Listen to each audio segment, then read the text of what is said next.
Welcome to SVG-TV News for Thursday, April 27, 2017. I am Rochelle Batiste with the details. The issue of the financial reports of the Argyle International Airport has become a hot topic in this country, and both Prime Minister Dr. Ralph Gonsalves and Leader of the Opposition, Dr. Godwin Friday, have been airing their views publicly on the matter of accountability. On Boom FM this morning, Dr. Friday, who was a guest on the morning program, maintains that the International Airport Development Company, the IADC, regardless of what entity it is, should present its financial statements to Parliament.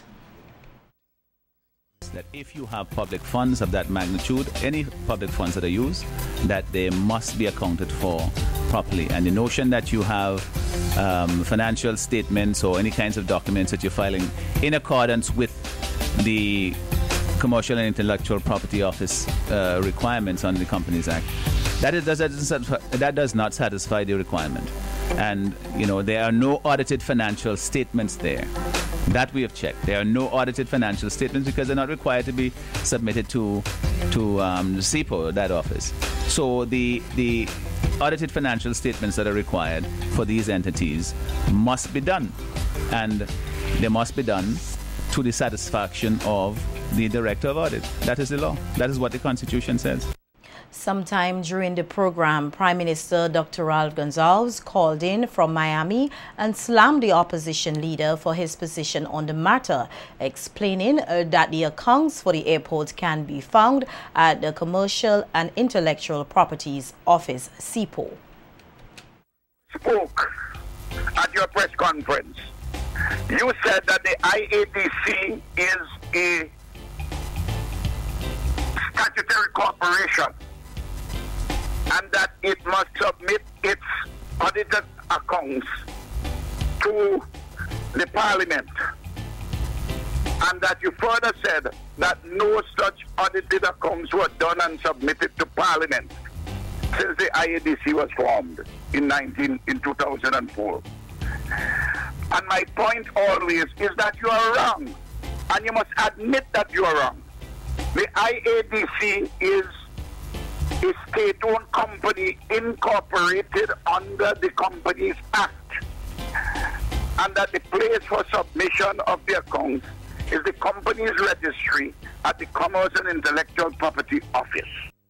The banter between the two leaders got fiery, and PM Gonsalves outlined that the financial statements for the IADC, which began in 2004, have audited statements up to 2013. He also explained that the financial statements for 2014 and 2015 have been drafted and will be released by July, and that the 2016 audited statements will be released in time.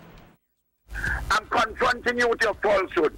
What is referred to in the Constitution is the report of the Director of Audit on the central government's operations. Okay. There's a regime for statutory bodies which they must be submitted to Parliament, and we do that. Yes, and it also says that the Director of Audit must satisfy yourself how the funds appropriated by Parliament are spent.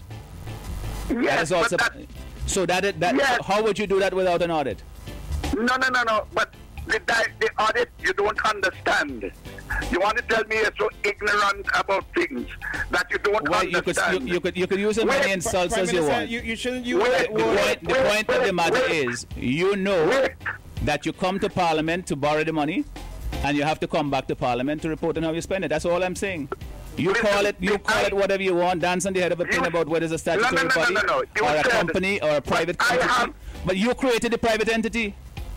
But I have support. I have provided the information to Parliament repeatedly. You have provided it, but we want the Director of Audit, because that is who has to be satisfied under the Constitution, yes, not you. But Lorraine, that's not what you said. You know, you said in your press conference that the IADC is a statutory corporation, which it is not.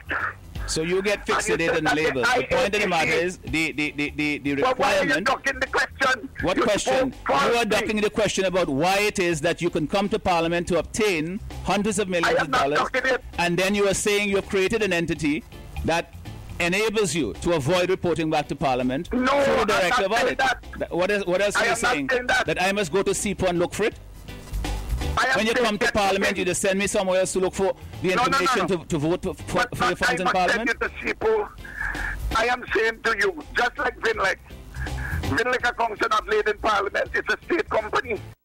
In another matter, attorney for the opposition New Democratic Party in its election petition case, K. Bacchus Baptiste, has expressed confidence in the evidence her legal team will be bringing before the court at the hearings on the matter on Tuesday, May 2nd and Thursday, May 4th. Speaking with SVGTV News, Baptiste said that although Justice Brian Cuttle refused to allow the petitions to go forward on two separate occasions in December 2015 and in April 2016, which he described as a fishing expedition, her legal team felt vindicated when the Court of Appeal in St. Lucia in March 2017 ruled in favor of the NDP for the matter to be brought back in the local court. But he said with the matter now expected to be heard before a different judge of the High Court, she is hoping that the issues they are challenging in relation to the results of the December 2015 election for the two constituencies, Central Leeward and North Windward, will work out in their favor.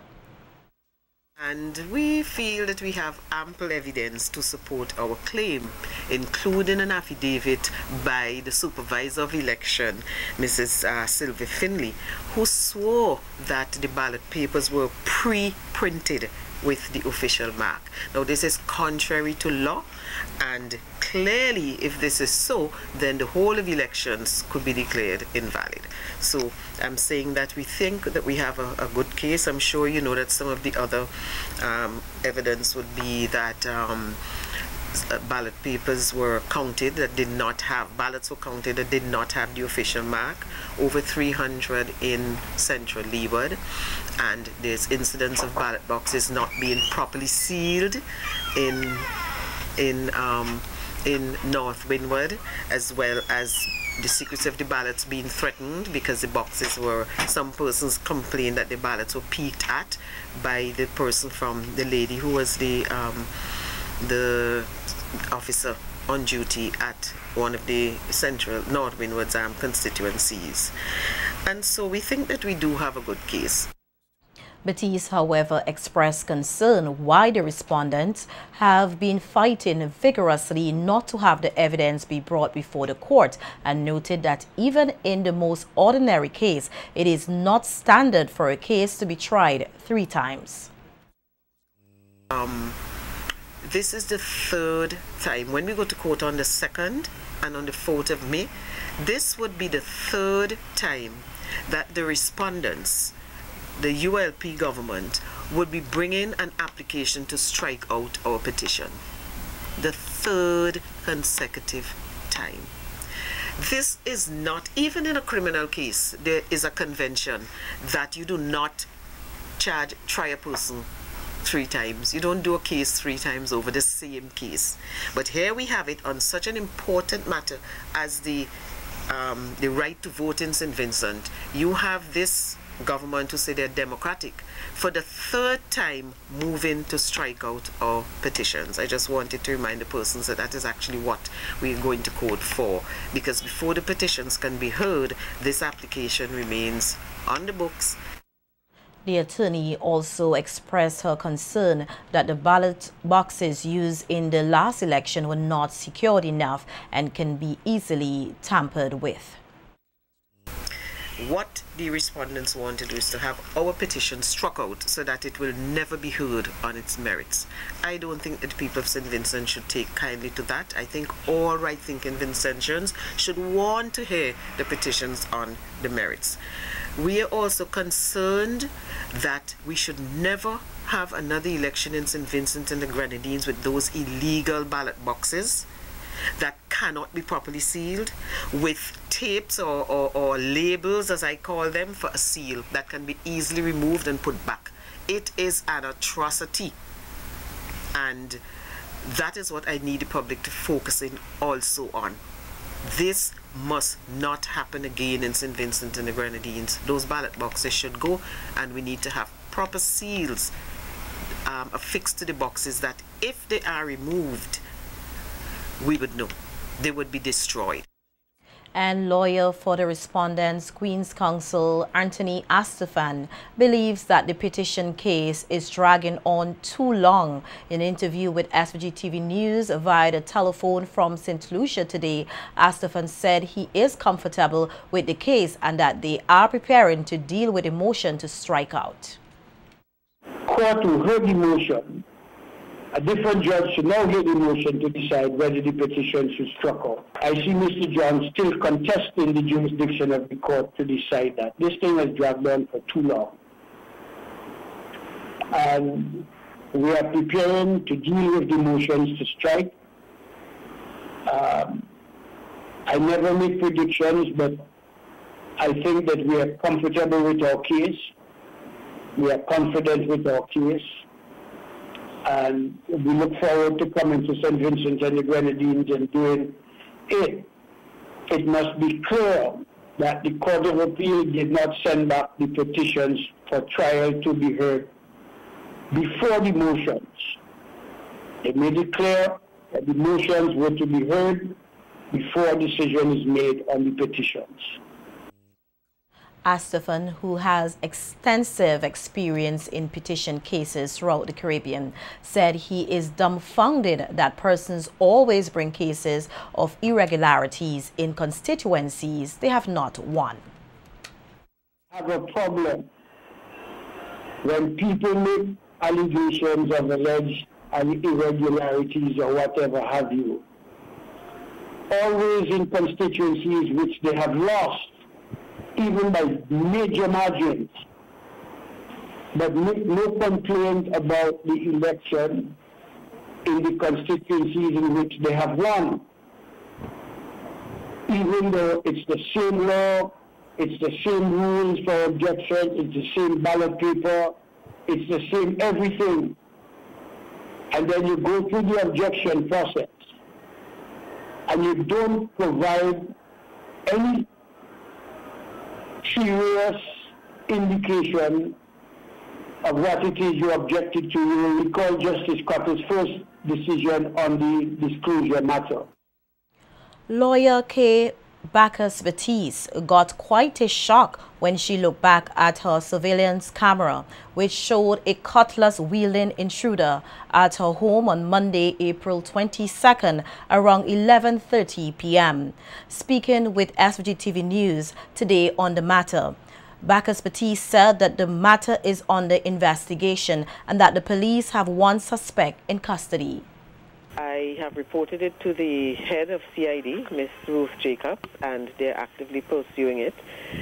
So far, we have one suspect in mind, and as I said, the police would be investigating that lead.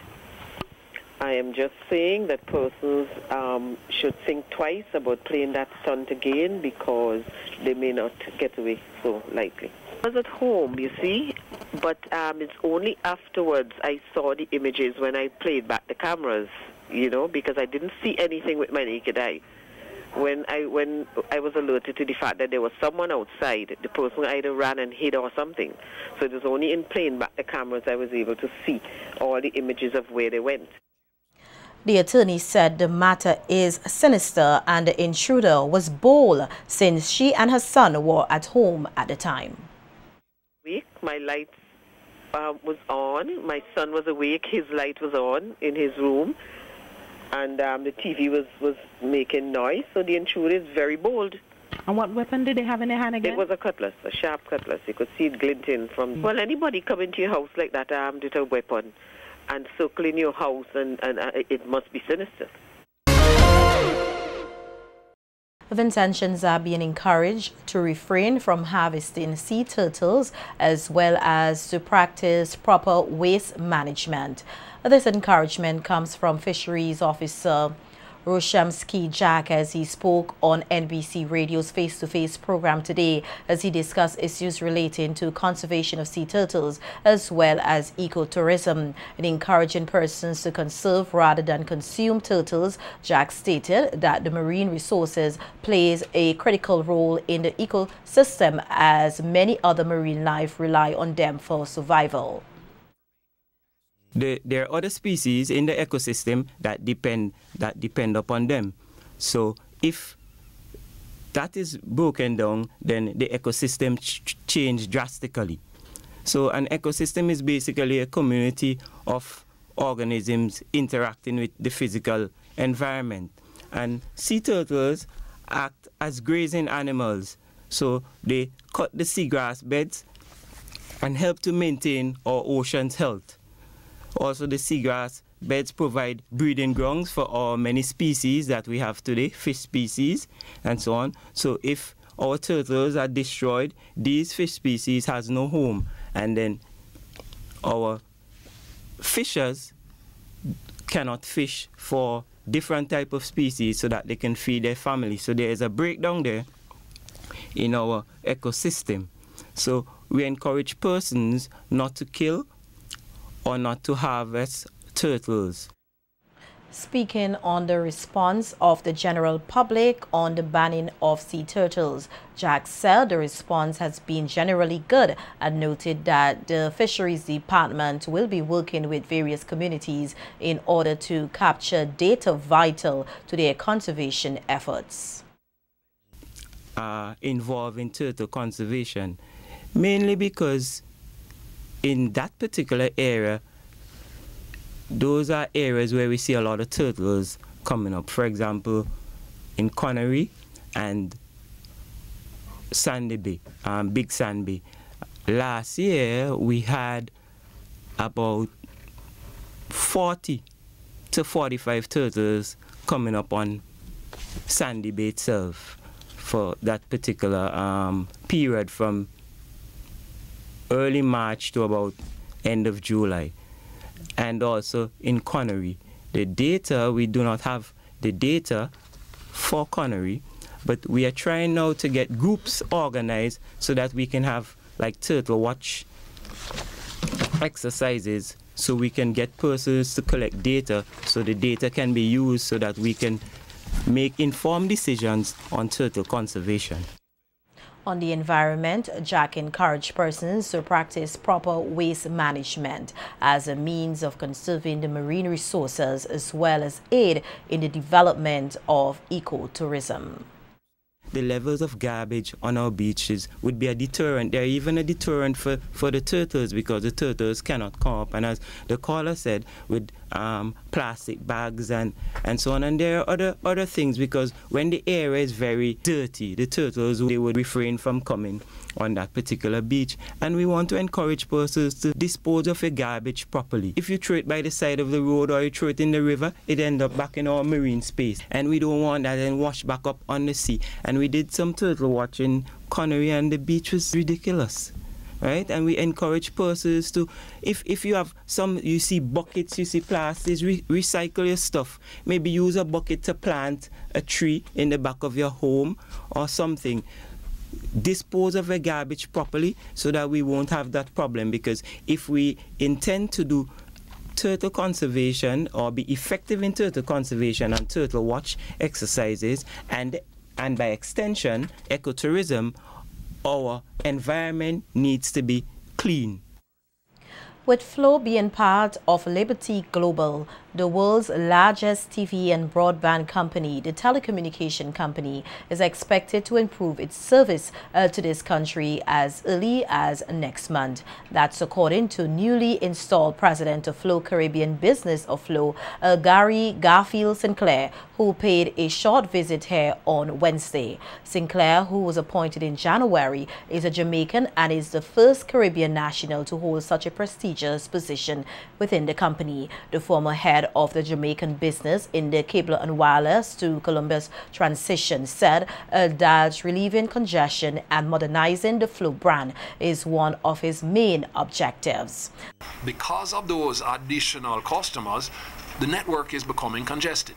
And so we need to relieve that congestion. So we know that. We have gotten the kit on island. We are actually deploying and testing the kit we need to relieve that congestion now. And we believe that sometime in May, certainly by June, we would have that, and probably before, but I just giving myself the outside timeline there, we're going to have a lot of that congestion issue resolved. The other thing we're talking about as well is we're the HFC network doesn't overlap with the copper network, the legacy cable and wireless copper network. We're going to look to extend the life, if it's economically feasible, extend the life of the copper network as well by deploying the latest, what we call VDSL2 technology, which can see us achieving speeds of 50 megabits per second over the copper network. So we are looking to support Wayne in any way we can in order to ensure he continues to deliver a superior customer experience. The new president of Caribbean Business at Flow said although they have remained what he has described as sole providers in some areas such as fixed lines, they are not resting on their laurels and prefer not to be called a monopoly. Yeah, we understand that that perception could be created, but like I said, we are very familiar with what is required to operate in a competitive environment. We are applying that to the fixed services side as well. We have nothing to gain from unhappy customers. Absolutely nothing. We're just creating a ready-made market for our competitors when they enter the market, and we know that. And we have learned from all of the lessons we have garnered from being a monopoly for all the years that we were back. Look, we've been in this region 100 years, right? So we are very experienced with the region. We've learned our lessons. And like I said, I am enamored of the work and the hard work, I might add, that Wayne and his team are doing in trying to ensure that every customer is happy on the ground.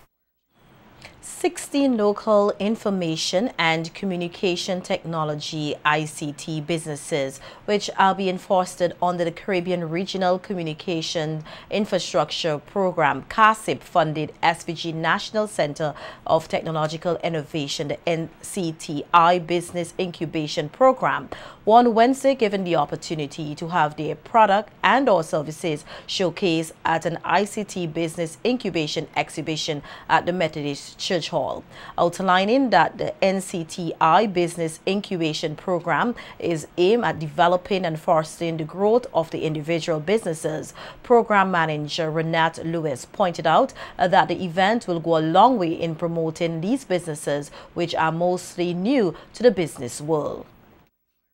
The development of these entrepreneurs through training, development, counseling, advice, mentorship. The incubators that are within this program are many firms that are startups, so they require a number of developmental support or services.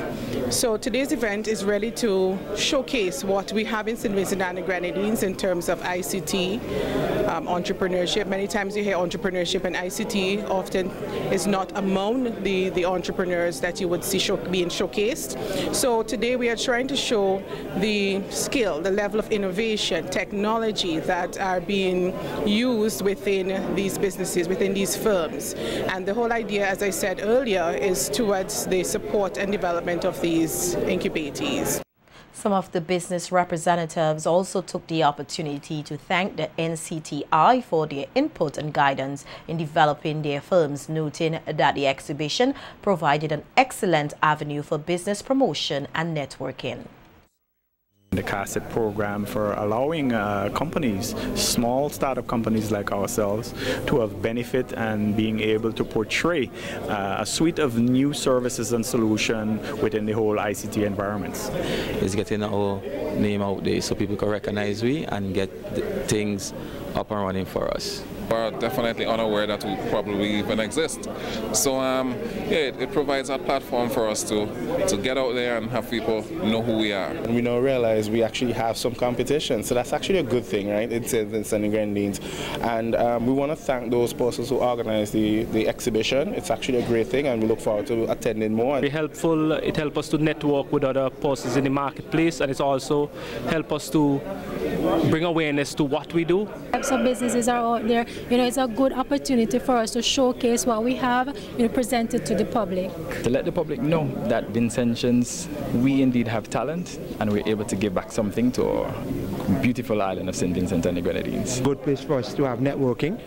So, we interact with some of the other persons who are part of the program, and also some general other persons who come from the public. We are benefiting from this exhibition by meeting new customers and meeting some of our fellow incubatees. Allow people to see the different aspects in which technology, has grown, and is here in St. Vincent and Grenadines. This exhibition, it gives us a lot of exposure because not a lot of persons really know about us, and it gives us an opportunity to showcase our work and what we're capable of. They give us more exposure, not only for my businesses, but for persons that came to the exhibition, right? So they will know about the new ideas and the new businesses that has escalated for the past few years. With Modern Language School of SVG, is a language school in St. Vincent and the Grenadines, the first one, trying to show what Modern Language School has to offer for Vincentians and for foreigners living here. That our company would actually help St. Vincent move forward in that regards. We have actually developed several applications and we hope to, stimulate the economy. The capacity of the Milton Cato Memorial Hospital to perform oncology services to the Vincentian public received a much-needed boost from the Awesome Sports International, Inc. Speaking at the handing-over ceremony, the hospital's administrator, Grace Walters, thanked the Awesome Sports International, Inc. for their kind and timely donation of $1,000. On behalf of the Ministry of Health, Wellness and the Environment, the Permanent Secretary and the Minister of Health, I would just like to extend our thanks to Awesome Sports International, Inc. for your most generous donation. It is always good when you celebrate, when you're having celebration, that as part of that celebration you saw fit to give. Right? Because normally when we celebrate birthdays, whatever, and this is actually a birthday for your group that we tend to receive, but it is very, very good that you saw fit to give on this day. Walters added that oncology services continue to be a major priority at the Milton Cato Memorial Hospital and expressed hope that the donation will inspire others to do the same in order to boost the hospital's capacity. We'll need much more than that, but this money will go a long way, and I'm hoping that by the donation, by your generous donation, which right now I'm thinking several things that can be done with the money right away, so that you can, yes, so that we can actually start, and this is a tremendous start for us. But I'm hoping that this will just spark the consciousness of others so that they too can come forward and be a part of this initiative that was started by the Awesome Sports International, Inc. and become, donors towards our oncology services at Milton Cato Memorial Hospital. Once again, on behalf of our patients who will be benefiting directly from this contribution, I want to say thank you, thank you, thank you very much. Meanwhile, a Vice President of Awesome Sports International, Inc., Dominic Stowe, highlighted some of the persons who made a donation possible and promised that there would be similar donations in the future to aid those in need. We had a goal in mind, but we have surpassed it so far, and we continue to strive for the best. And also, the person who was instrumental in organizing the celebrity game was Mr. Randy McIntosh Luther, Rodney Small, Chanel McKenzie, Kimon Baptiste, Lance Oliver, and Life Compton as a player also, and the list goes on. Alright, so we're in it for the long haul, and the public can guarantee, could assure you all that every year you will be hearing about Awesome Sports International donating to persons, shouts, and bins who are in need of any monetary reward from us.